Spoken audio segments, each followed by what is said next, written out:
माली साहब, ज़ाहिर है एक तरफ पार्टी का जो है वो साइज़ जो है वो कम किया जा रहा है, पार्लियामेंट के अंदर जो उसकी स्ट्रेंथ है वो कम की जा रही है, साथ साथ अदालतों के अंदर भी वो कहते हैं हमें कोई रिलीफ नहीं मिल रहा।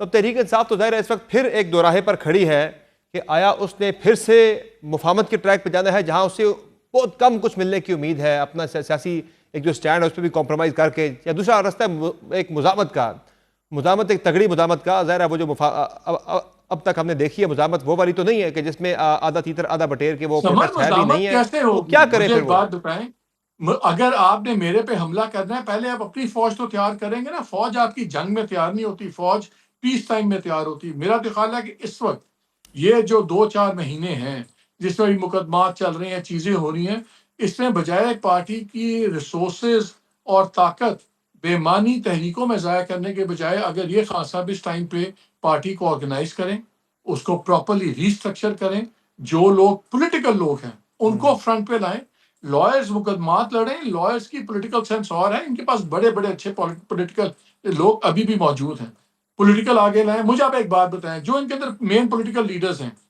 शाह महमूद साहब वो भी 2 साल से अंदर है ना, या अब्दुल महमूद रशीद साहब भी अंदर हैं, अपनी डॉक्टर यास्मीन साहिबा भी अंदर हैं, और लोग भी अंदर हैं। जो ये इस वक्त मौजूदा लीडरशिप है, चले खान साहब को तो नहीं मिलते, इनमें से कभी इन्होंने उन पॉलिटिकल लोगों से कोई बात की है, मशवरा लिया है? एजाज चौधरी सारी जिंदगी जमात इस्लामी की एजुकेशनल पॉलिटिक्स करते रहे, वो बेस्ट आदमी है जिससे जाके आप मशवरा ले सकते हैं कि एजुकेशनल पॉलिटिक्स कैसे होती सही। है। शाह महमूद साहब बेस्ट आदमी है जिससे आप मशवरा ले सकते हैं मुफाहमती पॉलिटिक्स कैसे होती है। ठीक है, यास्मीन राशिद साहिबा की बड़ा अपना तजर्बा है। जो इनके अंदर पॉलिटिकल एनिमल्स हैं उनसे ये लोग नहीं पूछ रहे। खान साहब से तो चले आपको मिलने नहीं दिया जा रहा, जिनसे आप मिल सकते हैं उनसे भी आप नहीं पूछ रहे। वो लोग बड़े बड़े सियासी फैसले कर रहे हैं जिनका सियासी एक्सपीरियंस कोई नहीं है। मौलाना को बार बार कोट करते हैं फवाद चौधरी, वो कहते हैं मौलाना मुझे कहते हैं, मैं उनसे 2 बार ही मिला तो उन्होंने कहा यार ये क्या अंडर 19 टीम है, तो किससे बात करूं। सही। पॉलिटिकल लोग एक दूसरे को जाती तौर पर जानते हैं, बड़ी सही है। बातें जाती लेवल के ऊपर होती हैं। दुरुस्त है। इस यादों को तो लोग दूसरी पार्टी सीरियसली लेंगी नहीं। सही है। तो मल साहब ये बताएं कि ज़रा हुकूमती कैंप के अंदर भी काफ़ी कुछ चल रहा है, उन्हें तहरीक इंसाफ की फिक्र तो नहीं है, लेकिन अपने अंदर जो उनके मामला चल रहे हैं शायद वो उनके लिए वरिंग हो सकते हैं। जो एक ये चल रहा है मामला पंजाब और मरकज़ के हवाले से, मरीम नवाज साहबा ने काफ़ी अनॉय कर दिया है ख्वाजा आसिफ साहब को। क्या आपके पास डिटेल्स हैं, कोई बड़ी एक्सक्लूसिव इन्फॉर्मेशन भी आपके पास है सारे वाले से, इस सारे सिलसिले से? देखिए अभी कुछ नहीं होगा, कोई ऐसी चीज नहीं हो रही, कोई ये छोटे छोटे फुलझड़ियाँ चलती रहती हैं। एक बात याद रखिएगा सबक, जो है ना, शहबाज शरीफ साहब ये बिलीव करते हैं कि 1 पेज होना चाहिए, जी हाँ। और 2-3 एरियाज हैं जिसमें आर्मी के फैसलों को आप फौकियत दे दें, और बाकी फैसले आप अपनी मर्जी के मनवा लें। ये बिलीव करते हैं। नवाज शरीफ साहब बिलीव नहीं करते थे, वो प्रिटेंड करते थे। वो प्रिटेंड करते थे को एग्जिस्ट करने में, इसलिए उनका 2-2.5 साल बाद वो बम को लात मारते थे, फिर हम एक्शन रिप्ले देखते थे। शहबाज शरीफ नहीं है, ही ऐसे एक्चुअली ही है। बिलीव्स कि को एग्जिस्टेंस होनी चाहिए। ये कोई मौका नहीं बनने देंगे जहां पे इनके 1 पेज पे कोई प्रॉब्लम हो, और जब तक 1 पेज इनके लिए ठीक है, इनकी गवर्नमेंट ठीक है। तो मौलवी साहब, वो 1 पेज तो ज़ाहिर बरकरार है, और शहबाज शरीफ साहब के होते हुए जिस तरह आपने भी निशानदेही की, मैं भी बिल्कुल एग्री करता हूँ कि उनके होते हुए तो इस 1 पेज से तो हटने का कोई जवाज़ ही नहीं बनता। ना कोई लड़ाई होगी, ना कोई ऐसे इख्तलाफात होने हैं। तो ये जो बातें फिर हो रही हैं कि ना सिर्फ 2029 बल्कि 2034 की बात हो रही है कि तब तक की कंटिन्यूटी की, तो फिर ये होता हुआ दिखाई दे रहा है प्रैक्टिकली। अगर कोई ज़मीनी हक़ाइक़ तो फिर जो जितने भी हैं वो तो फिर सपोर्ट कर रहे हैं सारी चीज़ को। देखें, कॉन्टिन्यूटी की तो बात हो रही है, किसकी? इस पे भी रहने दें, जी जी। उस पे भी रहने देंगे, किस किस की। बस वो कुछ आ रहे हैं, कहीं से इतलात आ रही है कि 34 तक की कोई प्लानिंग हो रही है। अभी जब 27वीं अमेंडमेंट आएगी ना सबर, उसमें एक बात मैं आपको बता दूं, मैंने खबर ब्रेक भी की थी, उसकी भी डिटेल्स दी थी 27वीं प्रपोज्ड अमेंडमेंट की। ये 26वीं अमेंडमेंट को आप कह सकते हैं कि इसका बहुत बड़ा फोकस इमरान खान थे, हम्म। और पॉलिटिकल जुडिशियल स्ट्रक्चर रीचेंज सारा उसके हम नताइज देख रहे हैं। 27वीं अमेंडमेंट इससे बहुत बड़ी है। हम्म। 27वीं अमेंडमेंट बहुत चीजों को टच करेगी। Term of parliament, judicial system में और चेंजेस होंगी, एनएफसी को डायरेक्टली इनडायरेक्टली होगा, सूबों के और वफाक की जो बैलेंस ऑफ पावर्स है ये दोबारा रीड्रॉ होगा, बिस्प जाएगा सूबों के पास। वो ओवरऑल बहुत बड़ी स्ट्रक्चरल चेंजेस हैं। वो जो 27वीं अमेंडमेंट है ना, वो इमरान खान के इशू से बहुत बड़ी है, वो करंट वन पेज के इशू से बहुत बड़ी है। जी हाँ। और उसके जब आप डॉट्स ज्वाइन करते हैं तो फिर आपको 10 साल भी नजर आती हैं चीजें, कुछ आगे की भी नजर आती हैं। अभी यही छोड़ दें बातों को। यानी वो सिस्टम पे जो ग्रिप है उसे मजीद मजबूत करने के हवाले से 27वीं आईनी तरमीम। सिस्टम ओवरऑल होगा, सिस्टम के ओवरऑल होने की बात हो रही, ग्रिप तो छोड़ दें, सिस्टम ही रीटूल बहुत हद तक होगा।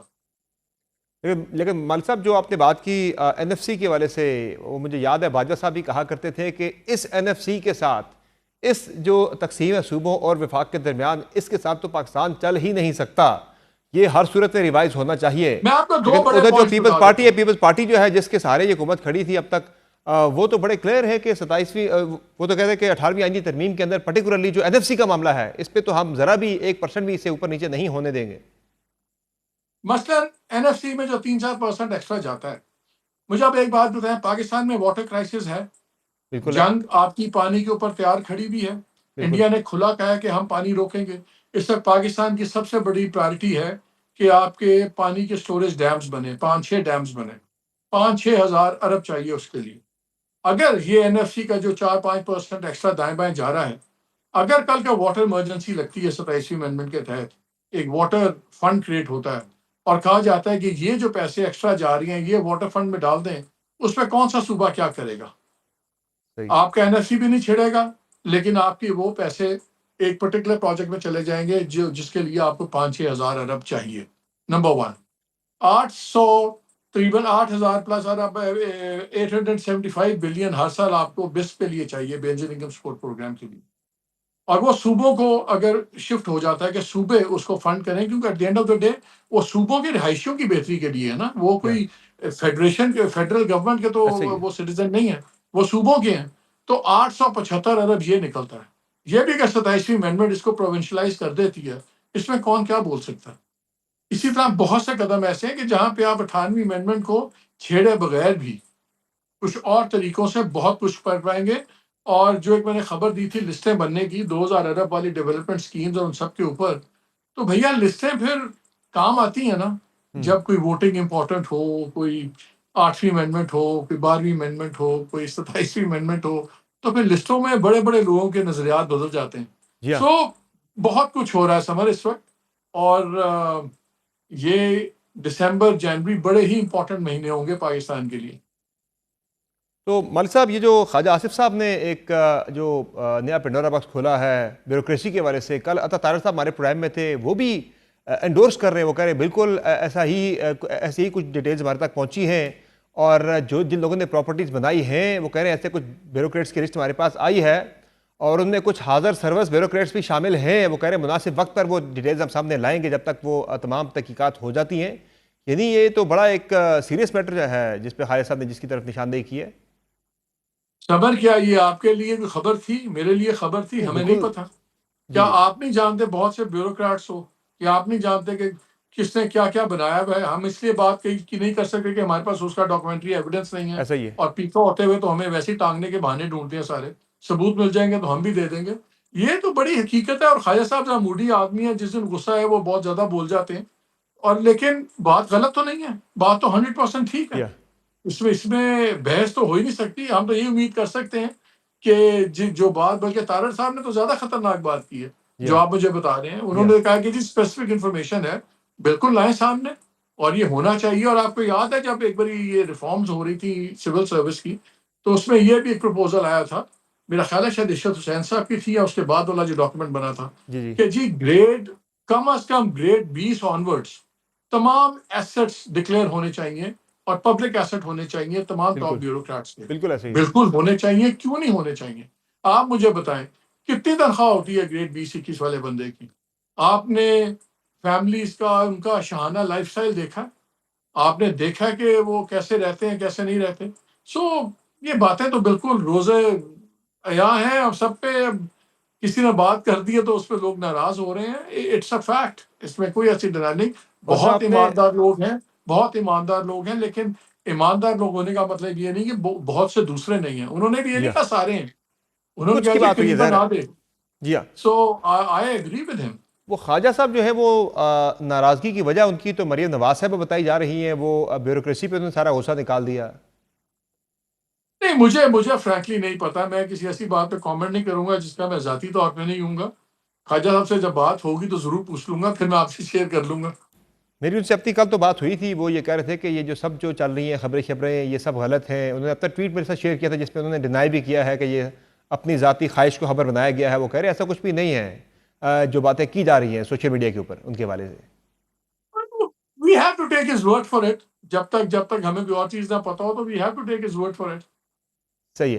तो बाकी मलिक साहब, ये पंजाब और सेंटर के मामला बिल्कुल ठीक चल रहे हैं चचा भतीजी के? देखिए, जो अंडरलाइंग टेंशन है वो तो बड़ी पुरानी है, हम्म। ठीक है ना। आप सियासत में समर आपके म्यूचुअल इंटरेस्ट क्या है? म्यूचुअल इंटरेस्ट ये है कि सेंटर भी डिस्टर्ब ना हो। म्यूचुअल इंटरेस्ट ये है कि पंजाब भी डिस्टर्ब ना हो। म्यूचुअल इंटरेस्ट ये है कि सिर्फ इमरान खान डिस्टर्ब हो। तो मेरा ख्याल है कई बारी दूसरे का नुकसान आपको मजबूर कर देता है कि अपने आप के जो भी डिफरेंसेस हों, जो भी पसंद नापसंद हो, उसको आप बैक बर्नर पे रख दें। सो आई थिंक बहुत दूरियां थी इनके अंदर, डेफिनेटली कोई इसमें छुपाने वाली बात नहीं है। फिर जिस तरह हमजा भी साइड पे पुश साइड हो गए, मेरा तो नहीं ख्याल कि शहबाज साहब उससे भी खुश हुए होंगे, हमजा बड़ा खुश हुआ होगा। हम्म। लेकिन सियासत में क्या कहते हैं, वो मैं वर्ड भूल गया हूँ जिसको आप कहते हैं पॉसिबिलिटीज होती डुप्लिसिटी। जो है, इम्कानात का खेल जिसे कहा जाता है सियासत के अंदर। डुप्लिसिटी बड़ी होती है, तो जो दिखता है वो होता नहीं है, जो होता है वो दिखता दिखता नहीं नहीं है। है। सो आई थिंक ये नजरिया जरूरत के रिश्ते हैं सारे। सही है। बहुत शुक्रिया मोहम्मद वालिद साहब, आपने प्राइम में अपना कीमती वक्त नाज़रीन आपने